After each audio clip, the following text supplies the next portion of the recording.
നമുക്കറിയാം നമ്മുടെ നാട്ടിൽ സുന്നി അഫ്കാറുടെ റിസാലടക്കാർ എഴുതി കേരളത്തിലുള്ള പല മക്ബറകളിലും കിടക്കുന്നത് മനുഷ്യനാണോ മൃഗമാണോ എന്ന് പോലും തിരിച്ചറിഞ്ഞിട്ടില്ല. ഇനി മനുഷ്യരാണെങ്കിൽ തന്നെ അവരുടെ ജാതി ഏത് എന്ന് പറഞ്ഞു അതുപോലും തിരിച്ചറിഞ്ഞിട്ടില്ല.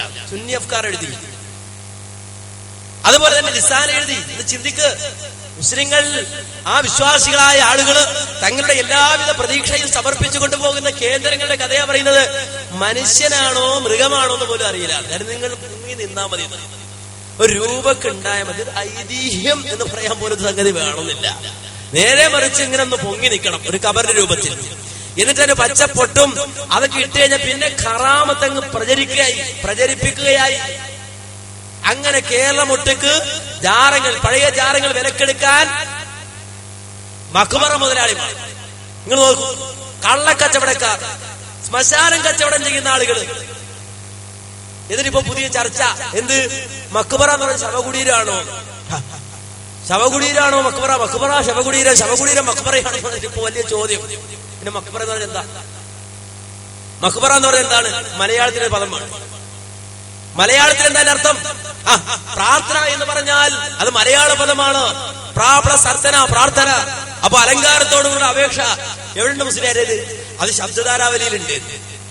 അപ്പൊ ശബ്ദധാരാവലിയില് മലയാള പദം അത് ഈ രൂപത്തിൽ പരിശോധിക്കുന്ന ആളുകള് എന്തേ മക്ബറ എന്ന് കാണുമ്പോ അതിനൊരു പരിഭാഷ നോക്കിക്കൂടാത്തത്?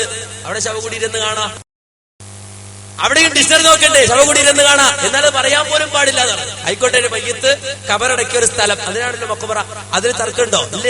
ഹേയ്, ഇനി അങ്ങനല്ല ഇസ്മു മഖാൻ എന്നൊക്കെ പറഞ്ഞു. ഇസ്മു മഖാൻ എന്നൊക്കെ പറഞ്ഞിട്ട് അങ്ങനെ നഹ്വിയ രൂപത്തിൽ ഒരു മനുഷ്യൻ മരിച്ചപ്പോൾ കൊണ്ടുപോയി കബറടക്കി അതിന്റെ മുകളിൽ ഒരു ചാൻ ഉയരത്തിൽ ഉണ്ടാക്കിയ ഒരു മണ്ണിങ്ങനെ പൊങ്ങിയിരിക്കുന്ന സ്ഥലം, അങ്ങനെ പറഞ്ഞോളൂ. അപ്പോ അത് മക്ബറ. ആ മക്ബറ വിലക്ക് വാങ്ങാനും അത് വിലക്കെടുക്കാനും അത് വെച്ച് വില പേശാനും ഒരു മനുഷ്യന് കഴിയും, ഒരു മയ്യത്തിന് വില പറയാൻ. എന്നാൽ കേരളത്തിൽ കുത്തക മുതലാളിമാർ ഈ രൂപത്തിലുള്ള കബറുകൾക്ക് വില പറയുന്നു. 1 ലക്ഷത്തിനും 2 ലക്ഷത്തിനും 3 ലക്ഷത്തിനും. അങ്ങനെ പോയി എന്റെ നാട്ടിൽ ഇപ്പോൾ റിയൽ എസ്റ്റേറ്റിന്റെ സമ്പ്രദായം വന്നതുകൊണ്ട് സ്ഥലത്തിന് വില കൂടി.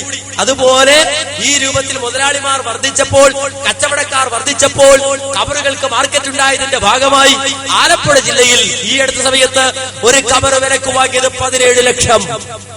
ഒരു കബറിന് ഒരു ശ്മശാനം, ഒരു ആ ഭാഗം, ഒരു മക്ബറ, ആ ഒരു പ്രത്യേക കേന്ദ്രം മുഴുവൻ 17 ലക്ഷത്തിന് വിലക്ക് വാങ്ങി.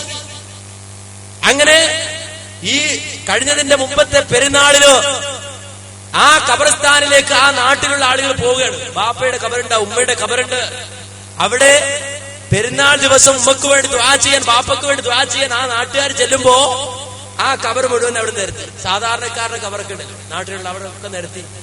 ആ ഖബറൊന്നുമില്ല, മീസാങ്കല്ലും ഇല്ല, അവിടെ കുത്തിയ മരല്ല, ഒന്നുമില്ല. ഈ സാധുക്കൾ ഇങ്ങനെ നോക്കി ഇതെന്തായി കാണുന്നത്?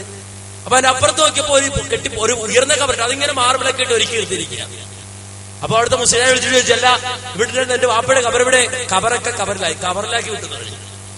ഖബറൊക്കെ ഇപ്പൊ കവറില്ല, ഒരു രക്ഷയില്ല. അതെന്താ? ഇവിടെ ഞങ്ങൾ ഷോപ്പിംഗ് കോംപ്ലക്സ് പഠിക്കാൻ പോവാണ്. അപ്പൊ അപ്പുറത്തോ ആ ഖബറോ അത് ഞങ്ങൾ വിട്ടുകൊടുക്കില്ല, അത് വേറെയാണ്.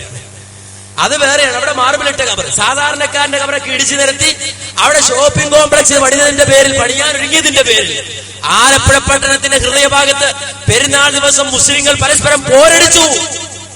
ഈ കള്ള കച്ചവടക്കാരെ കൊണ്ട്, ഈ ഖബർ കച്ചവടക്കാരെ കൊണ്ട്. തിരിച്ചറിയണ്ടേ മുസ്ലിം സമൂഹം?